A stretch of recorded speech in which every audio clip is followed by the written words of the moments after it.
Part 31. The Truth, Breaking Down, and Decisions. A little later in the Great Hall. Harry and I saw Ron and Hermione in the Great Hall, so we decided to tell the truth about everything. After all, they deserve to know everything as well, like what happened to him in the forest and about Severus, including the memories he saw from Severus's tears. They asked about mine as well, as I just told them a basic summary and how important he was to me. In general, Harry promised me he would make sure other people in the wizarding world knew about Severus' involvement and how he was secretly on our side all along, but never knew. I ended up telling them that I read different things in Dad's journal that he left behind for me because he wanted me to eventually know these things. But he would never get to tell me. After all me and Harry had explained, Ron and Hermione realized it all. Afterward, we found Minerva with Hagrid and the others and talked to them about everything as well. People, including Hagrid and Minerva, listened to Harry about what he learned with Severus. Because me and Harry were the only ones who first knew, Harry had me by his side and held my hand. He even mentioned me a bit because of the fact Severus was also secretly protecting me in the same way he did for Harry too. Hagrid's opinions changed about Severus immediately, and I could see Minerva's face change to complete sorrow. Not just because of me and knowing my full past about us too, but because she knew there was a reason why I couldn't fully tell her everything. In the end, one thing Harry stated was, his portrait deserves to be with the other past headmasters, right beside Dumbledore. I gave a painful smile as I tried not to show emotion. Minerva looked at me, and I could tell her full opinion upon everything of him was changing. She took a step towards me and Harry and looked at us. "Where is his body?" she asked. "In the boathouse still," I muttered. "Paige Potter, take me there. I want to see for myself." Harry and I looked at each other but nodded our heads as we made our way to the boathouse. Again. I wasn't ready for this moment. I don't know if I can do it. On the way, Minerva told me, "Now I understand everything, Paige, about him since the beginning of the year. His actions with you and being cruel. It was you who persuaded me to make the first move on forgiveness, and I'm glad me and him got to have that closure." When we approached the boathouse, I stopped walking as I watched them.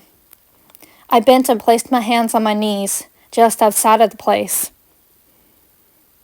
I felt my breathing pick up as I saw his slumped silhouette and, I can't do this.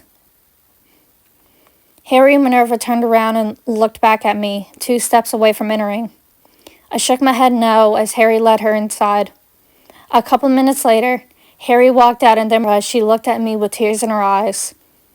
"Oh dear," she muttered. "What should we do? He deserves a proper burial, as everyone else," Harry stated. "Yes, he does," she responded. They both looked at me as I couldn't say a word. "Paige, honey," Minerva started to say as I shook my head with teary eyes. I can't do it, guys. I can't." "You have to, Paige. We're gonna have to get him moved and figure out the burial plans," Harry said. I stuttered as I couldn't talk. Tears started to fall down my face. "You can't decide alone, Paige, but I'll help if I can," Minerva muttered. Harry walked toward me as he stated, "I'll be by your side while we do this, Paige." I glanced at Minerva and Harry, asking, Can you guys walk in with me?" "Of course," they responded in unison. Harry held onto my hand as they stepped inside with me. I turned the corner and walked up to his body, fell to my knees and stared at him. In 2 seconds, I went from being silent and calm to bursting out in tears. Harry grabbed onto me and held me, getting tears in his eyes. Miss Minerva held me too, from the other side of me. The only time I ever cried this hard was when Dad first died, and I haven't cried like this since. I loved him so much," I burst out in between my crying. I know you did, Paige. I know, Minerva responded as she rubbed my back and looked at Harry with sorrow. I don't know how much time passed by, but Harry and Minerva didn't move as they stayed with me while I cried. I was crying so much and hard that I almost couldn't breathe and started to hyperventilate. Paige, dear, look at me. She pulled my chin up as I looked at her.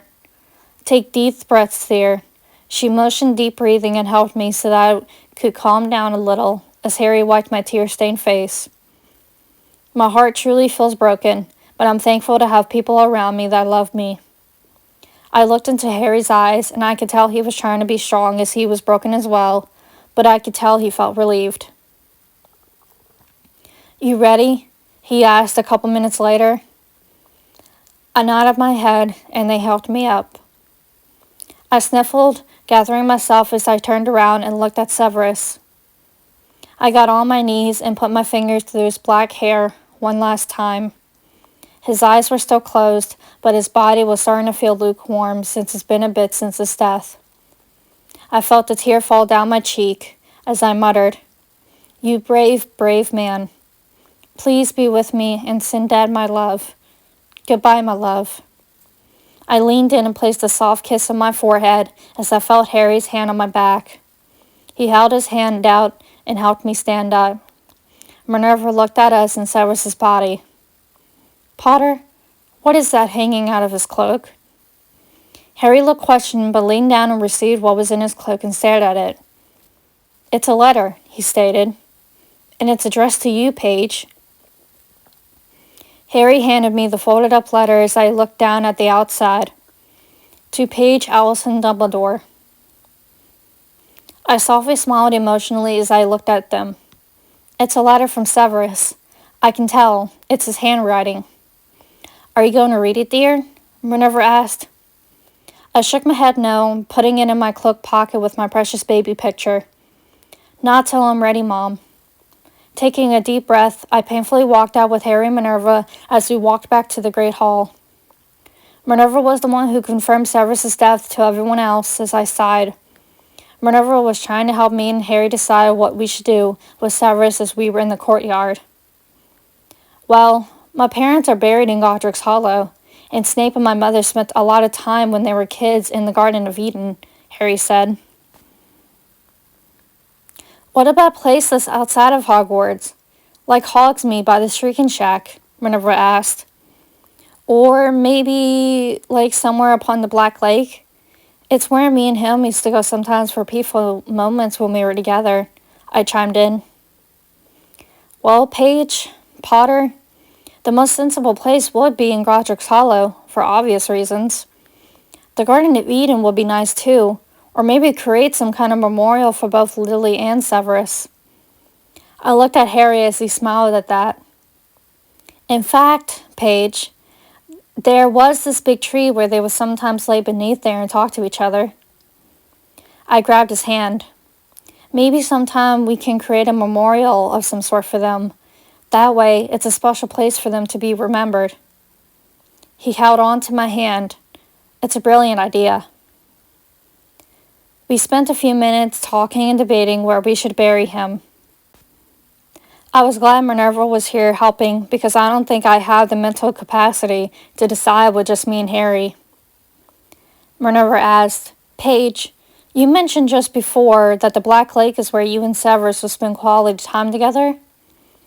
I nodded my head. Yes, especially on the weekends. It's where we often went outside the school grounds. By the Black Lake is a brilliant place because it's outside Hogwarts grounds and a public place where anyone can go and pay respects, Harry said. Considering there will be a memorial for the 50 fallen wizards, too, I think it's a nice public place to hold a private ceremony. What do you think, Paige? Minerva stated as she looked at me. Trying not to get emotional, I took a deep breath. Yes, I agree. It's a great idea. Let's do it by the Black Lake.